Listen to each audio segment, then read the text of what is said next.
नमस्कार साथियों। जैसा कि आप लोगों को पता था, अपना काव्य हेतु का जो टॉपिक चल रहा था उसमें हमने कुछ एक दो संस्कृत शास्त्रियों के विचार जाने। और आज हम जगन्नाथ से वापस कंटिन्यू करेंगे अपने वीडियो को। तो पंडित जगन्नाथ को हमने पढ़ लिया था और काव्य हेतु है।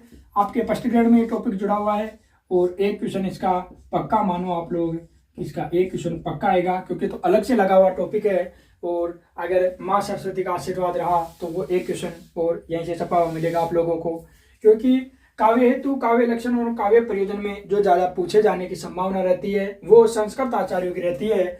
हम लोगों ने जैसे पंडित जगन्नाथ को पढ़ लिया था, पंडित राज जो जगन्नाथ थे, इन जगन्नाथ को हमने पढ़ लिया था। और इन्होंने क्या बताया था, केवलाम प्रतिभा बताया था। कि प्रतिभा को क्या बताया था इन्होंने, मुख्य कारण बताया था। ये कहते हैं, जगन्नाथ कहते हैं कि जो काव्य होता है वो निश्चित होता है किसी प्रतिभा से ही, कि काव्य उत्पन्न तो प्रतिभा से होता है लेकिन जो व्युत्पत्ति और अभ्यास होती है उससे काव्य में क्या होती है, वो परिष्कृत हो जाता है, चमत्कृत हो जाता है। तो आप लोग लिख सकते हैं कि काव्य काव्य निश्रित, काव्य निश्रित यानी उत्पन्न। तो काव्य निश्रित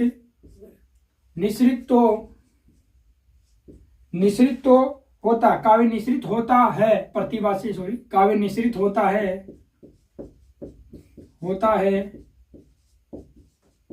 प्रतिभा से।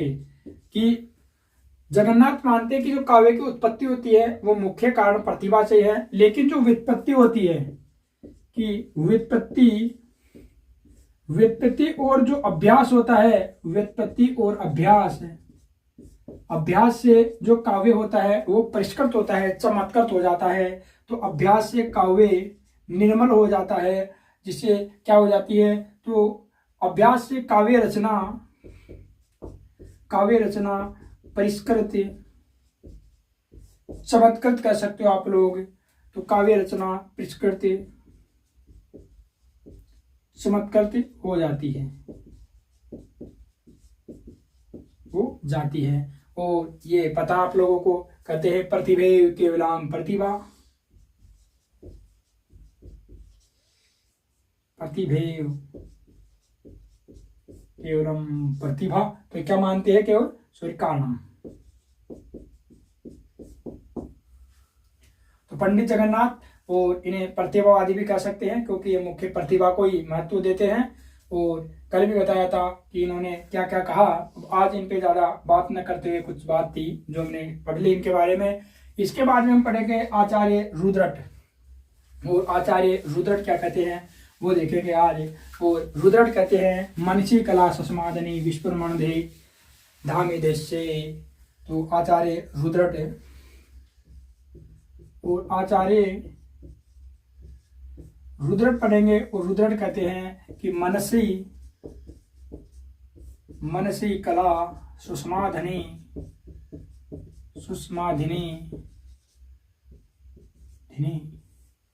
कि मनसी कला सुषमाधिनी, धिनी छोटी है के साथ, सुषमाधिनी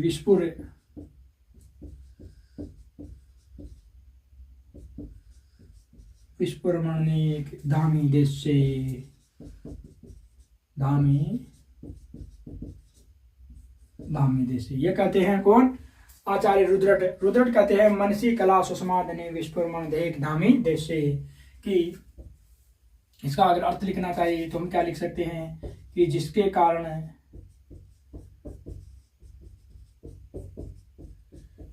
कारण काव्य रचना क्या होती है, काव्य रचना मन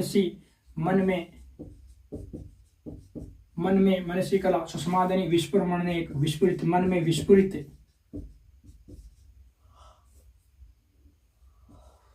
विस्फुरित होती है, विस्फुरित बहु अनेक, विस्फुरण अनेक, अनेक यानी बहुविध,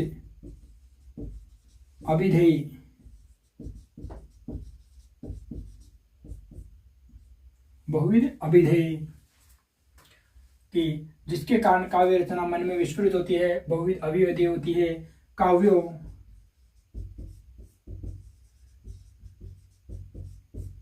विषयों को अनुकूल को अनुकूल, काव्य विषयों को अनुकूल शब्दों के अनुकूल होगा, सॉरी, के अनुकूल शब्दों की उपस्थिति या शब्दों को सहज रूप में क्या कर देना, प्रकट कर देना। तो शब्दों को सहज रूप में को सहज आएगा, सॉरी, यहाँ सहज रूप में प्रकट कर देना या निश्चित कर देना की बात है। तो प्रकट करना उसे क्या कहते हैं, उसे प्रतिभा कहते हैं, उसे प्रतिभा कहते हैं।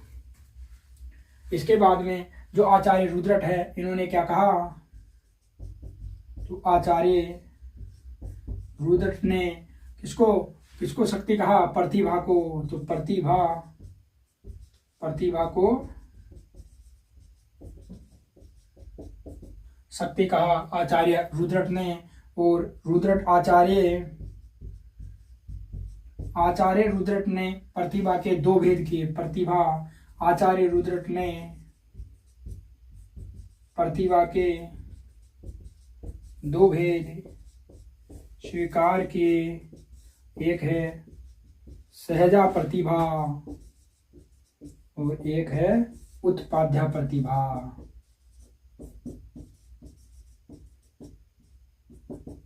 उत्पाद्या प्रतिभा, सहजा प्रतिभा क्या होती है, वो आप लोगों को नाम से ही पता चल रहा होगा ना कि सहजा, जो सहज में आ जाए, ईश्वर द्वारा प्रदत्त हो जाए, वो सहज में मिली। भाई जो भगवान देता है, जैसे प्रकृति पेड़ पौधे में सहज में मिले, तो वो सहज है। और उत्पादा, जिसका में उत्पादन करता है, वो उत्पाद्या हो गई।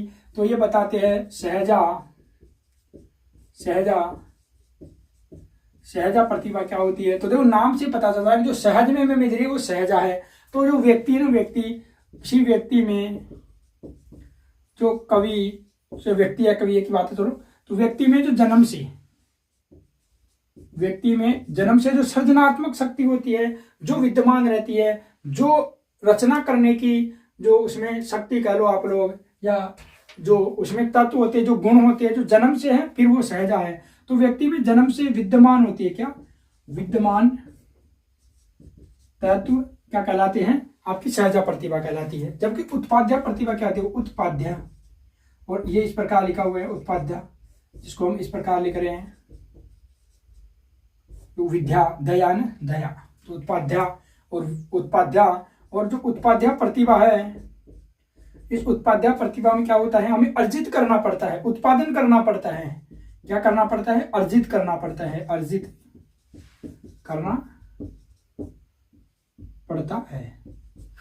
करना पड़ता है कि प्रभु का ध्यान लगाओ, बहुत सारे कार्य करने पड़ते हैं। तो सहजा है, जो सहज में मिल जाए। भाई सहज में सीधा आने देखो, सहज में मिल जाए। और सहज में कैसे मिलती है, जो हमें भगवान देता है वो सहज में मिलती है। उत्पादा, इसमें उत्पादन करना पड़ता है, यानी हमें अभ्यास करना पड़ता है, अर्जित करनी पड़ती है। तो हम लिख सकते हैं ना कि जिसको प्राप्त करने के लिए हमें कुछ भी विशेष प्रयास न करना पड़े, या जो हमें ऑटोमेटिक मिल जाए, उसे हम कह सकते हैं सहजा प्रतिभा। तो जिसके पास, हम सीधा इसको लिखना चाहे तो लिख सकते हैं कि जिसके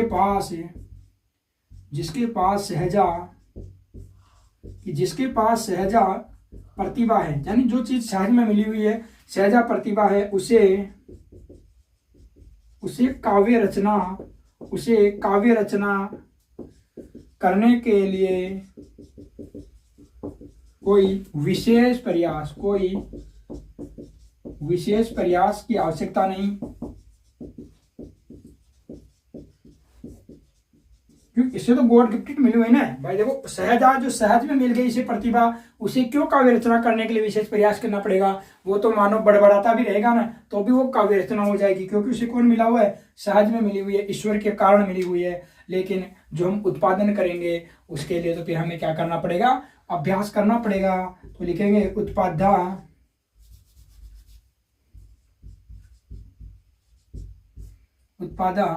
शक्ति कहते पहले, वैसे वो इसको आप कोष्ठक में प्रतिभा लिख सकती हो, क्योंकि वो कहते हैं प्रतिभा को शक्ति कहते हैं। कौन, आचार्य रुद्र ने प्रतिभा को क्या कहा है, शक्ति कहा है। ठीक है, तो उत्पाद्या शक्ति या प्रतिभा एक ही बात है। तो उत्पाद्या शक्ति या प्रतिभा का हमें क्या करना पड़ेगा, विकास करना पड़ेगा, हमें अर्जित करना पड़ेगा, शास्त्रों का अध्ययन करना पड़ेगा। तो विकास करना पड़ता है, विकास करना पड़ता है, हमें अर्जित करना पड़ता है। इसके लिए हमें क्या करना पड़ता है, शास्त्रों का अध्ययन करना पड़ता है, शास्त्रों का अध्ययन मनन करना पड़ता है, उनका चिंतन करना पड़ता है, चिंतन करना पड़ता है, इसका विकास करना पड़ता है। क्या करना पड़ता है, विकास करना पड़ता है। इसके लिए किसके लिए, उत्पादक शक्ति के लिए। तो उसके लिए व्यक्ति को निरंतर सतत, कह लो एक ही बात है ना, कि निरंतर या सतत प्रयत्नशील रहना पड़ता है,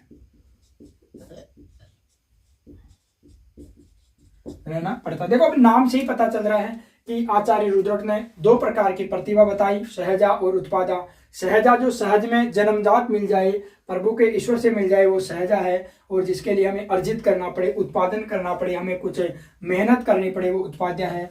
कि जिसके पास सहजा प्रतिभा है उसे काव्य रचना करने के लिए कोई विशेष प्रयास की कोई जरूरत नहीं है, वो तो गाना भी गाए तो भी क्या बन जाए, कविता बन जाए। लेकिन जो उत्पादा शक्ति या प्रतिभा होती है उसका हमें विकास करना पड़ता है, हमें शास्त्रों का अध्ययन करना पड़ता है। व्युत्पत्ति के बारे में हमने पढ़ा था, लोक ज्ञान, तो अध्ययन करना पड़ता है, मनन करना पड़ता है, चिंतन करना पड़ता है, हमें भक्ति करनी पड़ती है। और इसके लिए फिर व्यक्ति को निरंतर प्रयत्नशील रहना पड़ता है, तब जाकर के क्या प्राप्त होती है, उत्पादा शक्ति प्राप्त होती है। किसकी, काव्य रचना करने की। यह कहते हैं आचार्य रुद्रट। अब हम पढ़ेंगे राजशेखर जी। और राजशेखर जी ने भी क्या माना है, तो इन्होंने दो प्रकार की मानी है वैसा प्रतिभाएं, कार्यत्री प्रतिभा और भाव्यत्री प्रतिभा। क्या मानी, कार्यत्री प्रतिभा और भाव्यत्री प्रतिभा। अब वही है, कार्यत्री प्रतिभा है जो जन्मजात है, वो ईश्वर प्रदत्त है, वो कार्यत्री है। और जिसे हम प्राप्त कर रहे हैं वो भाव्यत्री है। तो लिखेंगे हम लोग आचार्य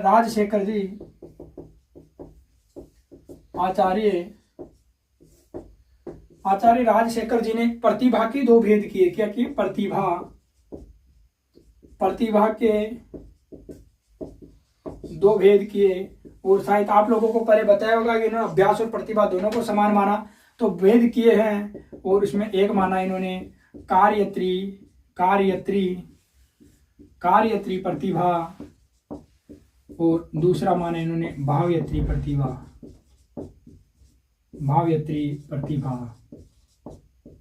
तो कार्यत्री प्रतिभा और भाव्यत्री प्रतिभा। अब कार्यत्री प्रतिभा क्या है, जो ईश्वर द्वारा प्रदत्त होती है, और भाव्यत्री प्रतिभा है जिसे हमें क्या करना पड़ता है, अर्जित करना पड़ता है। तो नंबर 1 पे हम लिखेंगे कार्यत्री प्रतिभा। ये क्या होती है, ये हमें भगवान के द्वारा मिलती है, जिसे हम कह सकते हैं कि जन्मजात मिलती है, हमें बिना प्रयास के मिलती है। तो लिखेंगे कि जो कवि सर्जनात्मक शक्ति है, या जो कवि में सर्जनात्मक शक्ति है, कि जो कवि में सर्जनात्मक शक्ति है वह जन्मजात है, और जन्मजात है, ईश्वर प्रदत्त है, वो कार्यत्री प्रतिभा है। और जहां पर हमें कुछ करना पड़ता है वो भाव्यत्री प्रतिभा है। और इसमें आप लोग लिख लो कि जो सहदेव होता है उसे अध्ययन करना पड़ता है, अध्ययनतर रहना पड़ता है, अध्ययनतर रहना पड़ेगा या अध्ययन करना पड़ेगा। जो अध्ययनतर है सहृदय, उसे क्या करना पड़ेगा, उसे प्रतिभा प्राप्त करने के लिए क्या करना पड़ेगा, उसे अर्जित करना पड़ेगा, उसे मेहनत करनी पड़ेगी। तो भाव्यत्री प्रतिभा को हम लिख सकते हैं कि अध्ययनतर सहृदय, या जो पाठक होता है या आलोचक कह दो, कवि कह लो, उसको क्या करना पड़ेगा। तो क्या होगी, ये प्रतिभा शक्ति होगी कि अध्ययनतर सहज या पाठक की जो प्रतिभा शक्ति इसे अर्जित करना पड़ता है। तो जो भाव्यत्री प्रतिभा है, अध्ययनतर सहृदय या पाठक को अर्जित करनी पड़ती है। क्या करनी पड़ती है, अर्जित करनी पड़ती है, अर्जित करनी पड़ती है, जबकि ये जन्मजात होती है। अध्ययनतर सहृदय या पाठक को क्या करनी पड़ती है, अर्जित करनी पड़ती है। राजशेखर जी तो बहुत जोरदार है आचार्य, कि राजशेखर ने कार्यत्री प्रतिभा, जिसके 3 भेद माने, कार्यत्री प्रतिभा जो कवि में उत्पन्न होती है उसके 3 भेद बताए। तो राजशेखर जी ने कार्यत्री कार्यत्री प्रतिभा जो कहाँ होती है, कवि में उत्पन्न होती है, जो कवि में उत्पन्न होती है या कवि की है, इसे मानो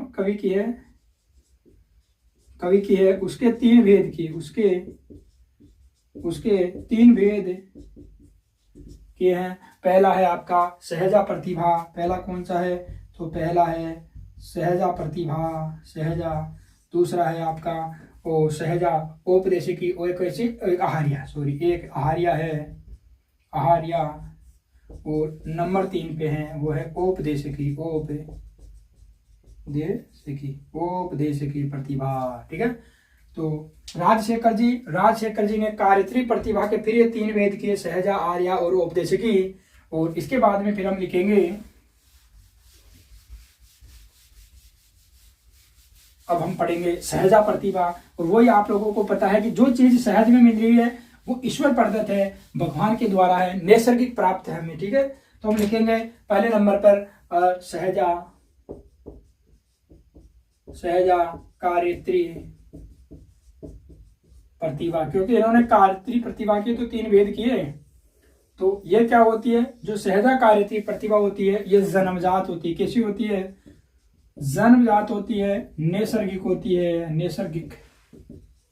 नैसर्गिक होती है, ईश्वर प्रदत्त होती है। लिख लो, और भी है, ईश्वर प्रदत्त होती है, जो ईश्वर प्रदत्त होती है, जो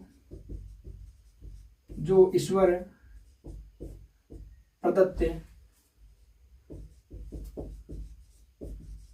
प्रदत्त होती है, और जो जन्मजात होती है बिना किसी अभ्यास के मिल जाती है। तो यानी अपने आप यह क्या होती है, अपने आप आ जाती है। तो ये अपने आप में कवि में क्या है, अद्भुत क्षमता है, अद्भुत चमत्कार तो है, तो अद्भुत शक्ति है। कैसी अद्भुत शक्ति है, अपने आप में ये कवि में अद्भुत शक्ति है, बिना प्रयास के आ रही है, जिसके कारण वो क्या करता है, काव्य रचना करता है। तो जिसके कारण वह काव्य रचना करता है या सत्काव्य की रचना करता है, इसे लिख सकते हैं। तो जिसके कारण वह काव्य रचना में प्रवृत्त होता है, इसलिए को काव्य रचना में प्रवृत्त होता है। और सहनीय लिख लो, सहनीय या सहृदय लिखो, अच्छा तो रहेगा, सहृदय सही है क्या, नया। तो आप लोगों ने सहनीय, सहृदय और सत्काव्य की रचना करता है, सत्काव्य की रचना करता है। एक होती है आपकी आहार्य प्रतिभा, और आहार्य प्रतिभा होती है, वो प्रतिभा कैसी होती है, तो वो प्रतिभा आपकी होती है अर्जित की जाती है। तो आप लोग लिखेंगे, पहले इसका याद नहीं आएगा इसलिए इसको मिटा देते हैं। और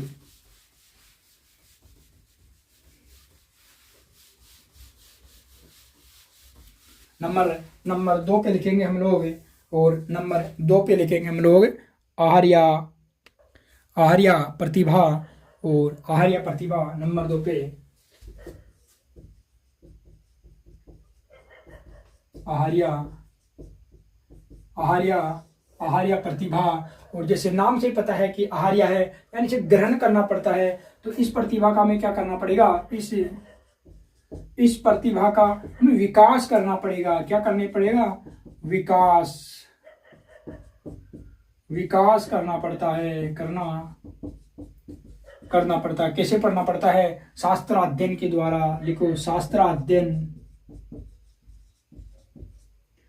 अध्ययन कर लो, चिंतन मनन लगन श्रम कर लो। तो शास्त्र अध्ययन, उनका चिंतन करना पड़ेगा, उनका मनन करना पड़ेगा, हमें श्रम करना पड़ेगा, लगन से लगना पड़ेगा किसी की ओर, तो लगन से किया जाता है। विशेष प्रयास की जरूरत होती है। और एक हमने पढ़ा औपदेशिकी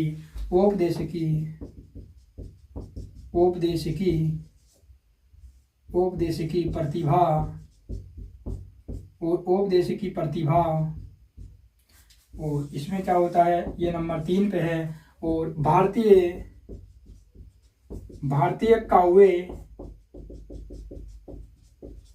भारतीय काव्य शास्त्र है इनका, या चिंतकों कह लो या आलोचकों कर लो, तो भारतीय काव्य शास्त्रियों का एक ही बात है का विश्वास है, विश्वास है या मान्यता है कि गुरु कृपा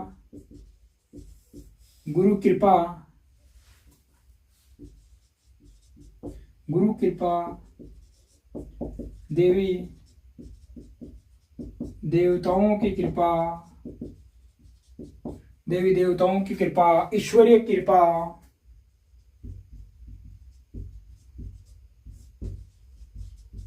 ईश्वरीय कृपा से भी क्या हो सकता है, और आदि की जो कृपा है उनसे भी हम लोग काव्य रचना कर सकते हैं। तो ईश्वरीय कृपा आदि से व्यक्ति काव्य रचना में निपुण हो सकता है। तो आदि से इनकी कठिन साधना करने से, आदि की कठिन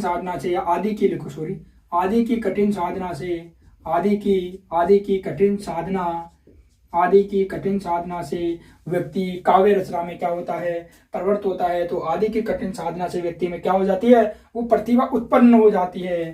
तो करने से व्यक्ति में काव्य रचना की प्रतिभा क्या हो जाती है, उत्पन्न, या पृष्ठपोषण की बात है, लिख लो पृष्ठपोषण लिख लो या उत्पन्न लिख लो,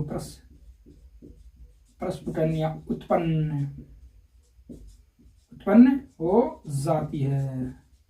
तो यह है 3 प्रकार की प्रतिभा। तो जो आहार्य प्रतिभा है, इसमें अपने जो भारतीय काव्य शास्त्री उनका विश्वास है कि गुरु कृपा, देवी देवताओं की कृपा, ईश्वरीय भक्ति, हम इनकी भक्ति करेंगे, कठिन साधना करेंगे, तो इस कठिन साधना से व्यक्ति में प्रतिभा का पृष्ठपोषण हो जाएगा और वो काव्य रचना करने लग जाएगा। और राजशेखर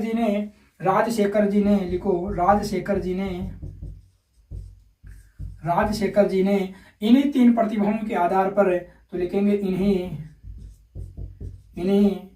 3 प्रतिभाओं के आधार पर कवियों के भी 3 भेद कर दिए। कवियों के भी 3 भेद किए हैं, और कौन कौन से किए हैं वो हम लिखेंगे। चलो आगे कि सारस्वत कवि, अभ्यासी कवि और औपदेशिक कवि लिखेंगे। तो 3 भेद कैसे कैसे किए राजशेखर जी ने, वो लिखेंगे। कवियों के 3 भेद, अब आप लोग कवियों के भी 3 भेद, और इन्होंने तो बुद्धि के भी 3 भेद बता दिए हैं, पर प्रज्ञा, स्मृति और मति। तो हम लिखेंगे कि जो राजशेखर जी ने 3 भेद बताए कवियों के भेद 3, इसमें पहला है, देखो कैसा, सहजा प्रतिभा और सहजा प्रतिभा के ऊपर कौन से कवि है, इन पे आधारित कवियों को कहा इन्होंने सारस्वत कवि। कैसे कवि कहा, सारस्वत कवि। नंबर 2 पे है उत्पाद्य प्रतिभा, और इस पे जो आधारित होते हैं वो कवि होते हैं, वो कौन से कवि कहलाते हैं, उपदेश की सारस्वती अभ्यासी कवि। कौन से, अभ्यासिक कवि। और नंबर 3 पे है आपकी औपदेशिकी प्रतिभा, और नंबर 3 पे है आपकी औपदेशिकी प्रतिभा, और इसके हो गए औपदेशिक कवि। कौन से हो गए, औपदेशिक कवि।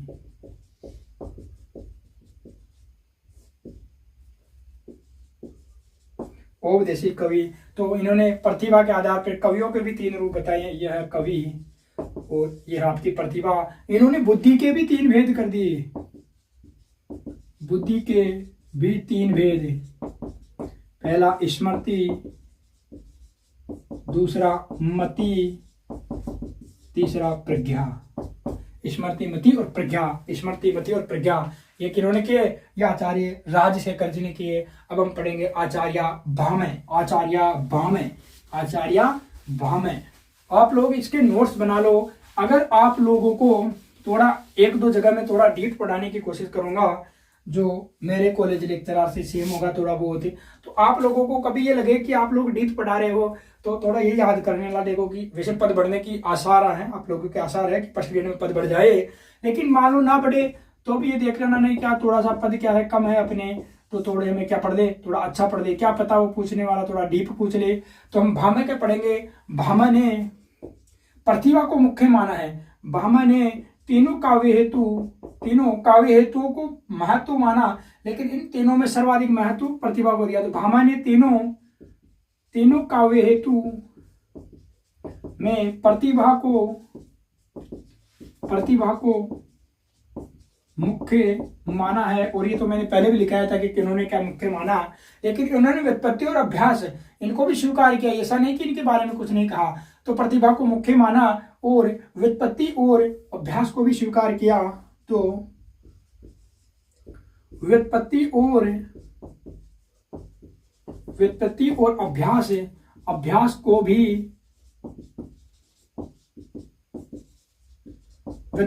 अभ्यास को भी स्वीकार किया है। ऐसा नहीं कि केवल प्रतिभा के मत में है, इन्होंने दोनों को। लेकिन मुख्य पूछे कि भामा ने केवल प्रतिभा को मुख्य माना तो ये भी सही है, लेकिन व्युत्पत्ति और अभ्यास को भी इन्होंने महत्व दिया है। ऐसा नहीं कि गौण कर दिया, महत्व दिया है, हाँ गौण जरूर दिया है, ऐसा नहीं कि स्वीकार किया। तो हम लिखेंगे इनके छोटे से परिभाषा, कहते हैं काव्यम, क्या कहते हैं कि काव्यम तु जतयो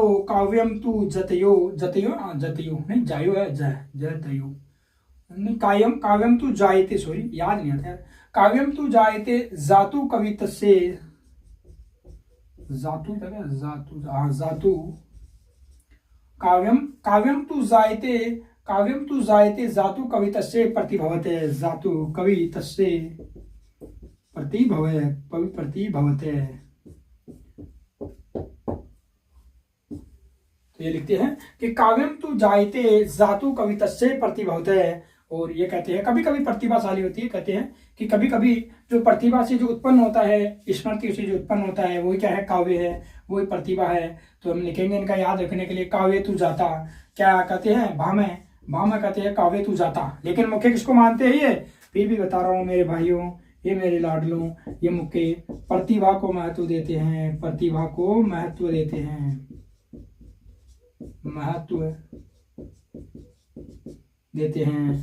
प्रतिभा को महत्व देते हैं। और इसके बाद में हम पढ़ेंगे आचार्य दंडी। और आप लोगों को पता है दंडी के बारे में भी लिखाया था कि दंडी ने किसको मुख्य माना, दंडी ने अभ्यास को मुख्य माना। लेकिन इन्होंने भी ये नहीं कि प्रतिभा या इसको व्युत्पत्ति को महत्व नहीं दिया, महत्व तो दिया, लेकिन मुख्य किसको माना, ये मुख्य चीज है। और आचार्य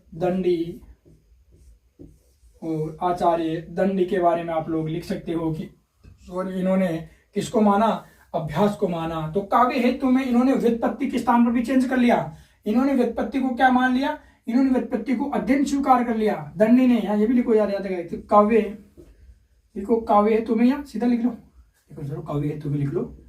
तो काव्य हेतु में व्युत्पत्ति के स्थान पर अध्ययन को स्वीकार किया, किसको, क्या स्थान पर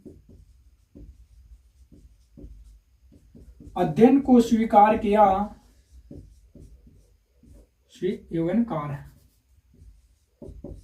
अध्ययन को स्वीकार किया है, दंडी ने स्वीकार किया है।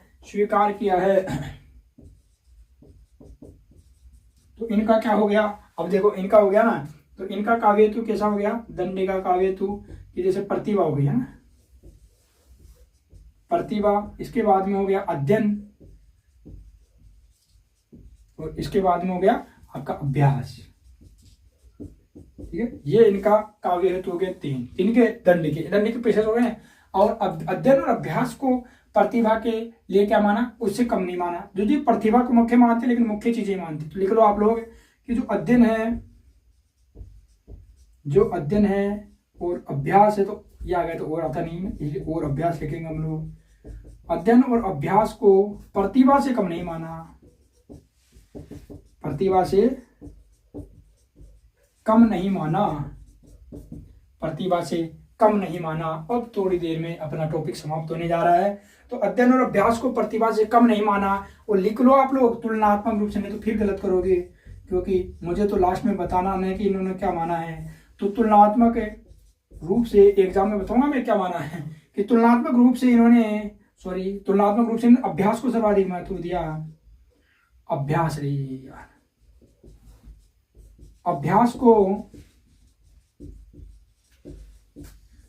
को सर्वाधिक महत्व दिया। अब इनकी लिख लो थोड़ा बहुत क्या है, कि क्या मामला है, या फिर इनकी परिभाषा लिखनी है थोड़ी, तो थोड़ा एक दो लाइन और इनके बारे में ऐड करते हैं। वैसे ज़्यादा जरूरी नहीं है, फिर भी लिख ही सकते हैं। तो यहाँ तो नीचे नहीं आएगी इनके बारे में, तो हम थोड़ा ऊपर लिखते हैं एक लाइन, और फिर इनका जो संस्कृत में भी इन्होंने भी कुछ दिया है वो लिखते हैं, और फिर आगे चलते हैं अगले कवियों की ओर। और अगले कवियों की ओर चलने से पहले लिखेंगे कि दंडी महाराज का विचार है कि दंडी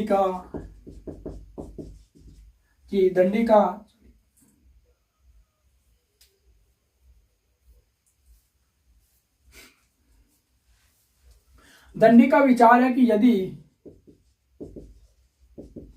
यदि किसी सहजात प्रतिभा नहीं, ठीक है, कि यदि किसी में सहजात प्रतिभा नहीं है, तो आचार्य दंडी कहते हैं कि यदि किसी में जन्मजात प्रतिभा नहीं है, सहजा प्रतिभा नहीं, तो कोई जरूरत नहीं है, अध्ययन और अभ्यास के द्वारा भी वो क्या कर सकता है, वैसी प्रतिभा उत्पन्न कर सकता है। तो दंडी कहते हैं कि दंडी का विचार है कि यदि किसी में सहजात प्रतिभा नहीं है, सहजात प्रतिभा नहीं है, कोई बात नहीं है तो नहीं है, लेकिन वह अध्ययन और अभ्यास से क्या कर सकता है, प्रतिभा उत्पन्न कर सकता है। तो नहीं है, लेकिन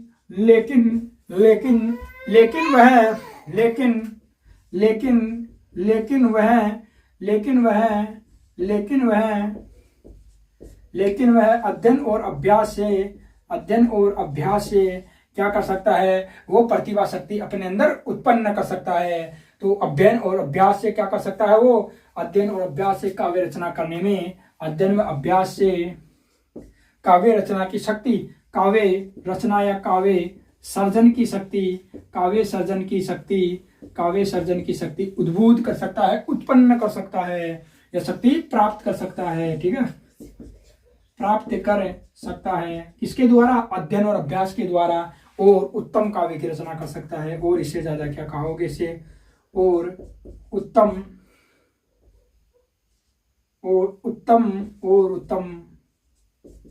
काव्य की रचना कर सकता है। और इसके बाद में हम लिखेंगे इनकी छोटी सी परिभाषा, नैसर्गिक प्रतिभा,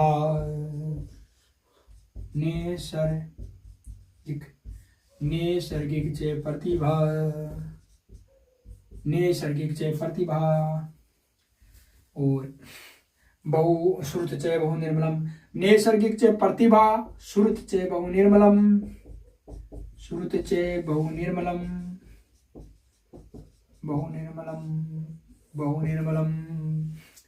अरे अमंधा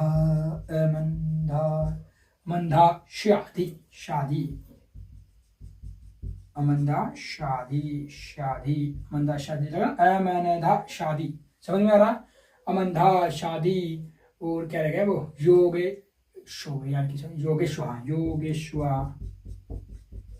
योगेश्वा सर्गिक चे प्रतिभा, श्रुत्से बहु निर्मलम, अमंदा शादी, योगेश्वा काव्यम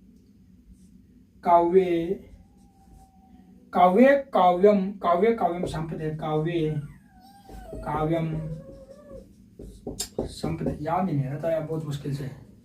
तो ये आचार्य दंडी कहते हैं, नैसर्गिक से प्रतिभा, श्रुत से बहु निर्मलम, अमंदा शादी, योगेश्वा काव्यम काव्य संपदे, ठीक है, ये कहते हैं आचार्य दंडी। इसके बाद में हम पढ़ेंगे आचार्य दंडी के बाद में हम देखेंगे आनंदवर्धन जी के, या फिर एक रुदट के विचार। रुद्रट के हमने देख लिया, रुदट के देखेंगे ना। रुदट और रुद्रट में मत चट जाना भाई, क्योंकि रुद्रट और रुद्रट तो बता दिया ना, मन से कला समाधनी। अभी आएगा रुदट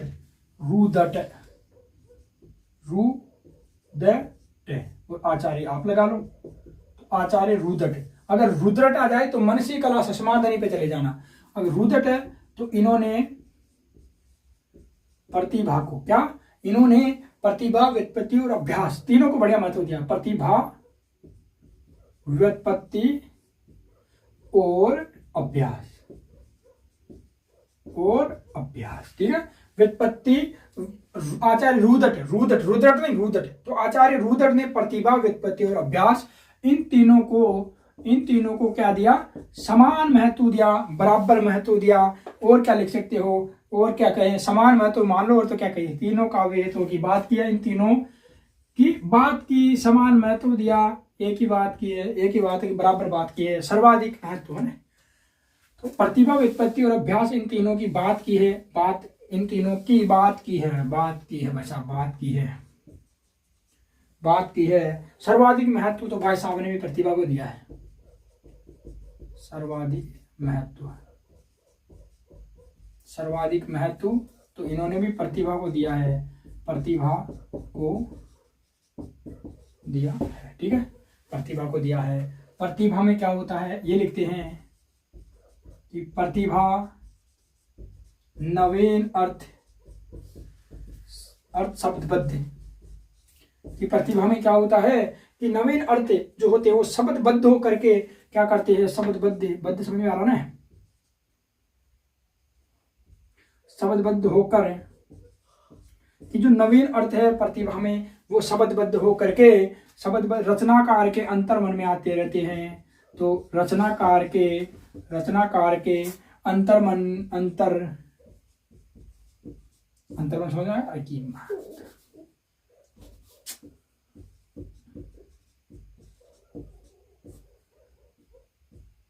अंतर मन के सामने उपस्थित होते हैं या उसके में आते रहते हैं। तो सामने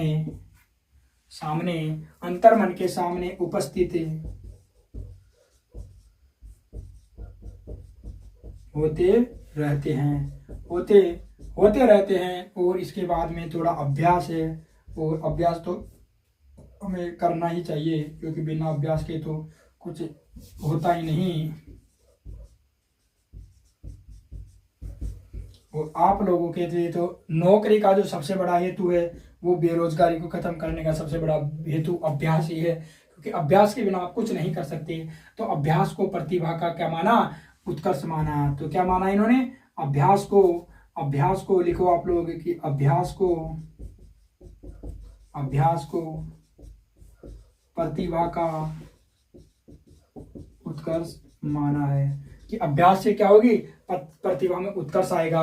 और एक छोटा सा नाम लिख लो आप लोग, आचार्य भाई साहब कुंतक। और इन्होंने, कुंतक ने भी यही माने हैं, प्रतिभा मानी एक, तो एक व्युत्पत्ति माना,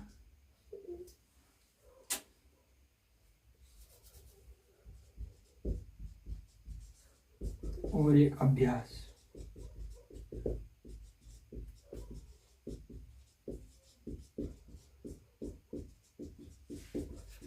कुंतक ने भी ये प्रतिभा, व्युत्पत्ति और अभ्यास को काव्य हेतु स्वीकार किया है। अब हम लिखेंगे, ज्यादा समय खराब न करते हुए, आचार्य आनंदवर्धन।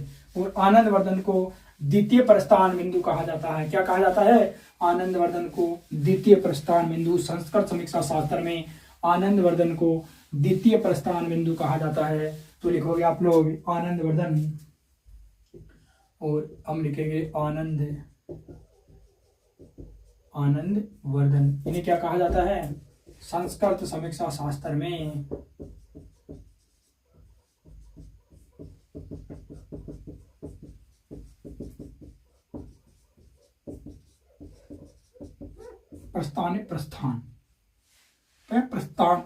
थान होता है, प्रस्थान होता है, थान तो स्थान वाला होगा ना, प्रस्थान बिंदु माना जाता है, माना जाता है। 3 हेतुओं में इन्होंने प्रतिभा को महत्व दिया।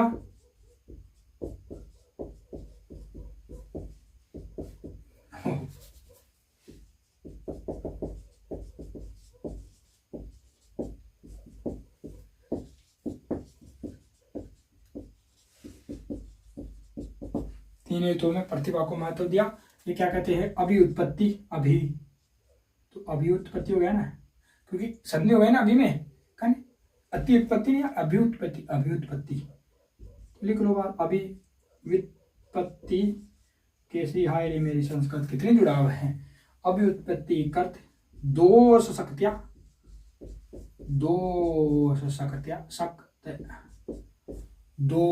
शक्त्या समकृते कवि संवीयते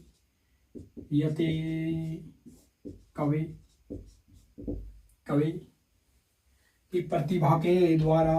अर्थ लिखना चाहते हो आप लोग तो लिखो, प्रतिभा के द्वारा काव्य प्रतिभा के द्वारा काव्यकार भौतिक जगत के नाना नाना क्या है, घात प्रतिघात लिख लो, क्या यार, नाना घात प्रतिघात लिख लो। एक बात है कि प्रतिभा के द्वारा काव्यकार भौतिक जगत के घात प्रतिघात और विविध घटनाएं, घात प्रतिघात विविध घटनाओं को क्या कर सकता है, दुनिया के सामने वापस प्रस्तुत कर सकता है नवीन आलोक में। तो विविध घटनाओं को नवीन आलोक में या स्वरूप देकर एक ही बात है, तो नवीन स्वरूप या आलोक, ये आलोक तो दिखाई नहीं होगा आप लोगों को, तो नवीन स्वरूप देकर जगत के सामने क्या कर सकता है, समक्ष प्रस्तुत कर सकता है। तो देकर के नवीन स्वरूप देकर के क्या कर सकता है, समक्ष प्रस्तुत कर सकता है। तो समक्ष प्रस्तुत कर सकता है, समक्ष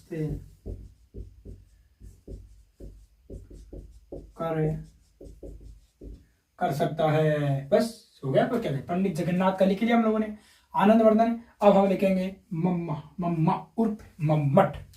लिखो जी, मम्मा जी का लिखो मम्मट, और आचार्य मम्मट का पढ़ेंगे। और आज बस 2 मिनट का है, 5 मिनट का वीडियो और है, फिर अपना हो जाएगा वीडियो समाप्त, यानी अपना हो जाएगा काव्य हेतु पूरा। और जल्दी से जल्दी कौन सा टॉपिक, या तो रस स्टार्ट करते हैं या फिर एक शब्द शक्ति बचा है, देख लेंगे आप लोगों की जो इच्छा होगी। यानी क्योंकि अब आप लोग वर्तमान में कमेंट नहीं कर रहे हो, तो इसका मतलब क्या है कि जो हमारे मन में आ रहा है वो आपकी इच्छा है। और क्या कहें, मम्मट ने जो काव्य हेतु दिए, इसमें आप लोगों को पता हो तो इन्होंने निपुणता मान लिया किसको, शक्ति को। हाँ, तो मम्मट ने काव्य हेतु, एक ग्रंथ है काव्य प्रकाश, तो उसके बारे में लिखो। काव्य हेतु के बारे में लिखेंगे, काव्य प्रकाश, फिर वो घुमाना पड़ेगा। काव्य प्रकाश जो ग्रंथ है, इन्होंने 3 काव्य हेतु माने। तो ग्रंथ में इन्होंने देखो क्या माना, शक्ति, निपुणता और अभ्यास। शक्ति, निपुणता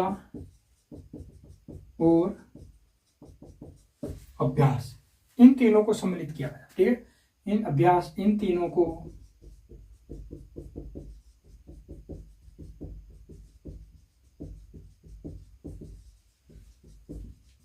सम्मिलित किया है। तो अब इनका कर्म क्या हो गया, शक्ति, निपुणता, अभ्यास। यानी इन्होंने प्रतिभा को क्या कहा, शक्ति, व्युत्पत्ति को क्या कहा, निपुणता। बस यही तो याद रखना, अभ्यास का अभ्यास है। लिख लो, जिनकी परिभाषा लिख लो फटाफट, अच्छी सी। और भाई साहब कहते हैं मम्मट उर्फ मामा, शक्ति निपुण से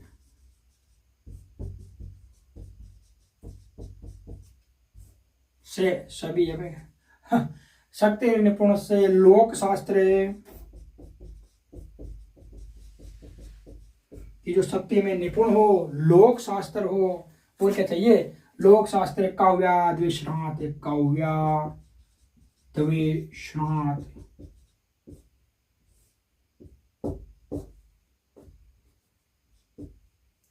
काव्याद्वेषणात्। इसके बाद में काव्याधनेशनात्, काव्य शिक्षकाभ्यास हेतु, काव्यात जो शिक्षा, काव्यात शिक्षाभ्यास, काव्यात शिक्षाभ्यास और इति, काव्यात शिक्षाभ्यास इति हेतु स्ते तथे हेतु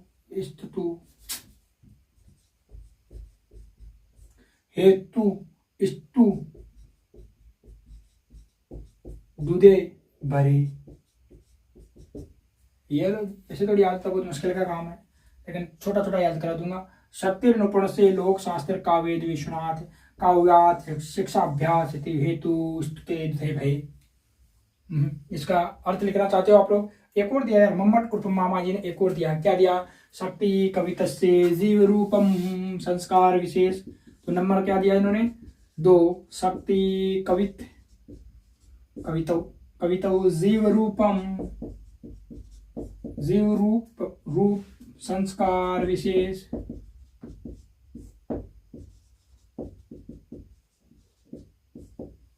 संस्कार विशेष। ये भी किसका है? मम्मट का है। अब इसकी थोड़ी परिभाषा लिखना चाहो तो आप लोग लिख सकते हो, या नीचे आएगी नहीं इसलिए ऊपर लिखेंगे थोड़ा, और इसको मिटा देते हैं। और क्या चीज, ये तो लिख लिया ना, शक्ति कविता से जीव रूपम संस्कार विशेष। हम लिख लेना, मैं बड़बड़ा रहा हूँ कि लिख लिया नहीं लिखा, वो तो लिख के लेंगे आप लोग क्या करके, थोड़ी पोज करके, ठीक है। तो लिखो, इसका अर्थ लिखना चाहो तो कवि में संस्कार रूप में क्या होती है? विद्यमान शक्ति होती है, ठीक है। लिखो, कवि में, कवि में संस्कार रूप में क्या होती है? विद्यमान शक्ति, लोक व्यवहार विद्यमान शक्ति,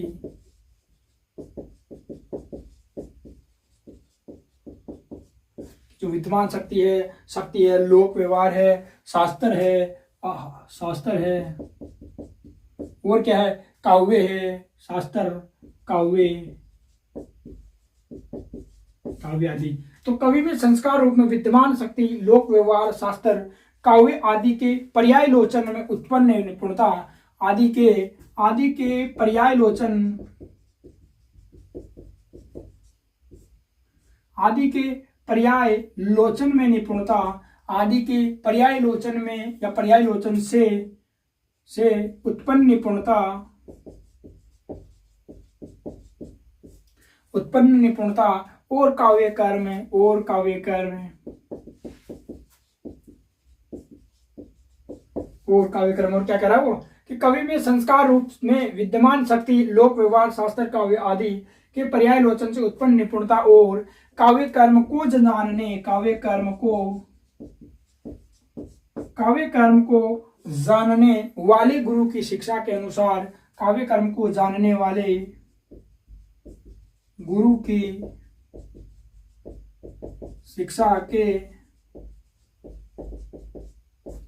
के अनुसार काव्य निर्णय का अभ्यास, ये तीनों क्या है? सृष्टि रूप में काव्य के हेतु है। तो अनुसार काव्य निर्माण का अभ्यास है ना, हाँ, अनुसार काव्य निर्माण का अभ्यास, और ये तीनों क्या है? सृष्टि, तो अभ्यास, ये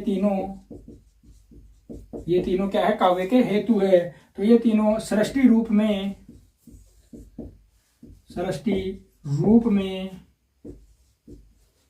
काव्य के हेतु है। ये रोजी हो गई।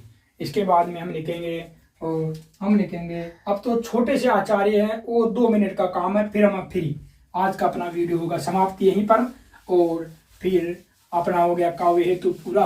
और भगवान ने, ईश्वर ने, माँ सरस्वती ने चाहा तो आपका जो एक काव्य हेतु आएगा वो यहीं से आएगा, बाहर कहीं नहीं जाएगा। तो मम्मट लिख लिया। मम्मट के बाद में आप लोगों को ये तो पता ही है कि हिंदी के पहले है कौन? कुलपति मिश्र, हिंदी के पहले आचार्य मानो कुलपति मिश्र ने काव्य हेतु पर चर्चा की है, ठीक है। अब इसके बाद में लिखेंगे डोन, कौन? क्योंकि मानो संस्कृत के न पूछ के ये भी पूछा जा सकता है कि 99% संस्कृत की संभावना है, तो भाई साहब 99.99 इसकी भी संभावना है। इसमें कोई दो राय नहीं है कि वो इसकी ना पूछ करके इसकी पूछ ले, कोई आश्चर्य की बात ही नहीं होगी कि इसकी क्यों पूछ ली। तो इन्होंने क्या माना? प्रतिभा को अंतःकरण की उद्भावी शक्ति माना। तो ये तो आप लोगों को पहले भी बता दिया था कि प्रतिभा को अंतःकरण की उद्भावित शक्ति या क्रिया, एक बात उद्भावित क्रिया मानो, उद्भावित क्रिया माना या शक्ति माना, ठीक है। इसके बाद में थोड़ा सा एक वामन जी है, वामन जी, और इस वामन के बारे में भी लिख लो। वामन कहते हैं कवितस्य बीजम प्रतिभानाम, कवित बीजम।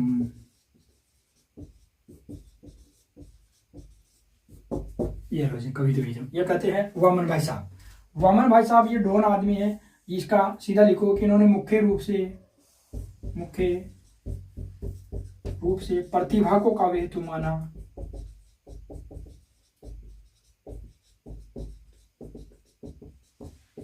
अब मेरा विश्वास है कि इसके बाद में एक लाइन और लिखा तो थोड़ा सा ना, ये लो, इन्होंने काव्य हेतु को, इन्होंने वामन ने काव्य हेतु को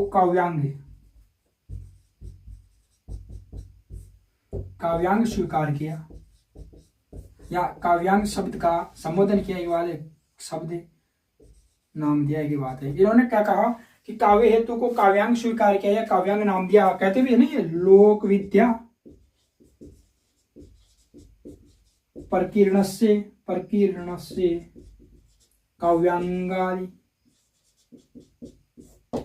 काव्यांग, लोक विद्या प्रकीर्ण से काव्यांग है। और ये लोक विद्या प्रकीर्ण इनको क्या मानते, काव्य का हेतु मानते। अब मेरा विचार है और मेरा मत था और कि यहीं तक पहुंचे, लेकिन क्या पता उसका मत्था घूम जाए और वो इसने जो 6 प्रकार बताए हैं इसमें प्रकीर्ण में वो पूछ ले, तो हम थोड़ा ज्यादा समय का लोभ न करते हुए बस 6 लिख ले तो हमारा फिर हम सब ओर से संतुष्ट हो जाएंगे।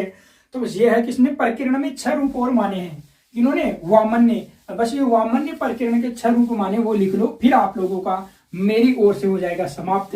और फिर आप लोगों का जो मर्जी हो वहां से पढ़ो, जैसी मर्जी हो वहां से पढ़ो, बस एक बार देख लो और एग्जाम हो तब तक सोल्व करने, जिस दिन बताने आ जाऊंगा पेपर कि ये देखो जी ये यहीं से आया है। बस वामन ने प्रकीर्ण में 6 तत्व शामिल किए, ऐसे मान लो या सम्मिलित लिखो तो किए हैं। पहला है अज्ञालक्ष्य, पहला क्या है लक्षज्ञ। अब लक्षज्ञ कौन होता है, कवि होता है। तो काव्य जो परिचय होता है वो लक्षज्ञ होता है। काव्य का क्या होता है, नहीं सॉरी, कवि का परिचय, काव्य का नहीं, कवि का होगा या फिर काव्य का होगा। लक्षज्ञ काव्य का परिचय होगा साथ में, हाँ काव्य का परिचय होगा। दूसरा होता है अभियोग, क्या होता है दूसरा इन्होंने माना इसमें अभियोग। अभियोग किसमें, देखो ये प्रकीर्ण की इच्छा बताने पे कहीं आप सकते हो। तो वामन ने जो प्रकीर्ण बताया लोक विद्या प्रकीर्ण से, तो ये प्रकीर्ण की इच्छा है। पहला लक्षज्ञ है यानी काव्य परिचय है, दूसरा अभियोग है। अभियोग कहते हैं काव्य रचना का अभ्यास, क्या कहते हैं तो काव्य रचना का अभ्यास, काव्य रचना का अभ्यास ये अभियोग में आता है। एक होती है वृत्ति सेवा, और इसे माना है गुरु महता, गुरु का महत्व। वृत्ति सेवा का अर्थ क्या लिया इन्होंने, गुरु, छोटा आता गुरु का महत्व। और एक माना इन्होंने चौथा, नंबर 4 हो गया ना। तो एक है लक्षज्ञ, एक अभियोग हो गया, एक वृत्ति सेवा हो गई, और चौथा हो गया इनका अन्वेक्षण। और इसे अन्वेक्षण का हो गया उचित शब्दों का प्रयोग। क्या हो गया इसका अर्थ, उचित शब्दों का प्रयोग,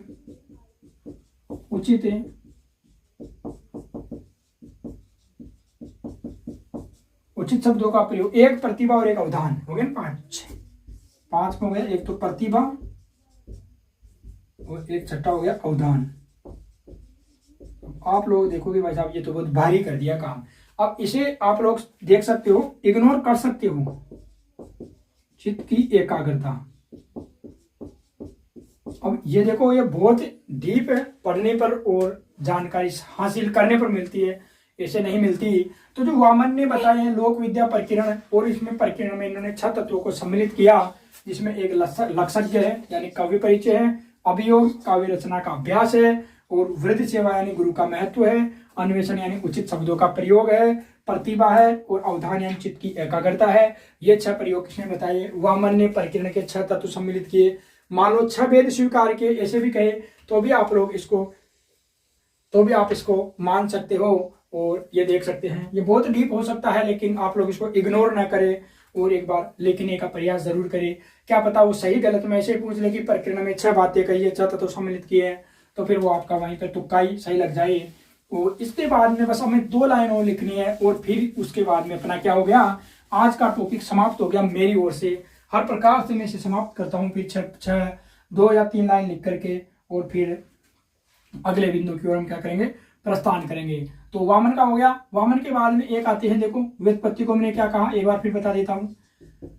व्युत्पत्ति को हमने बहुलता स्वीकार किया, बहुलता, ठीक है। व्युत्पत्ति को मम्मट ने निपुणता कहा, मम्मट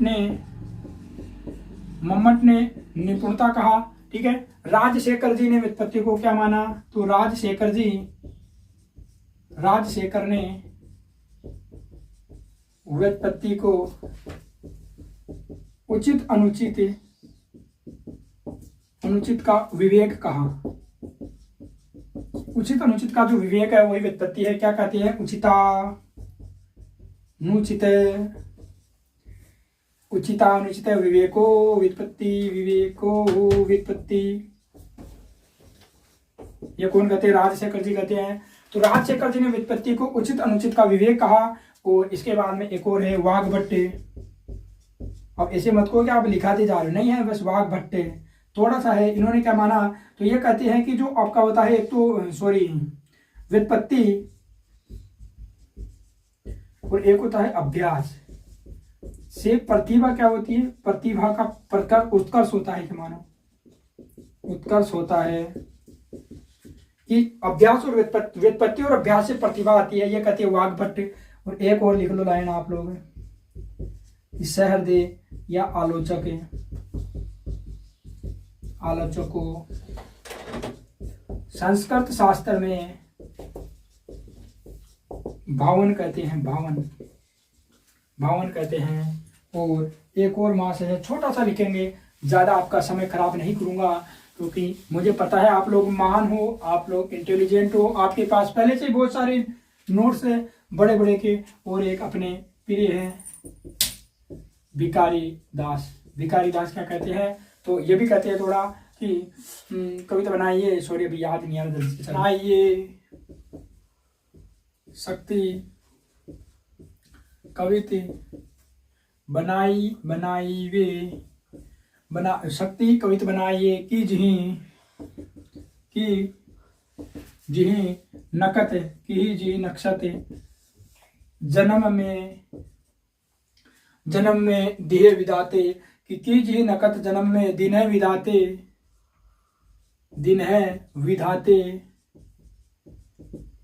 विधाते। और काव्य की रीति सुख बिनसी, काव्य की रीति सीखी सुख बिनस्यूं,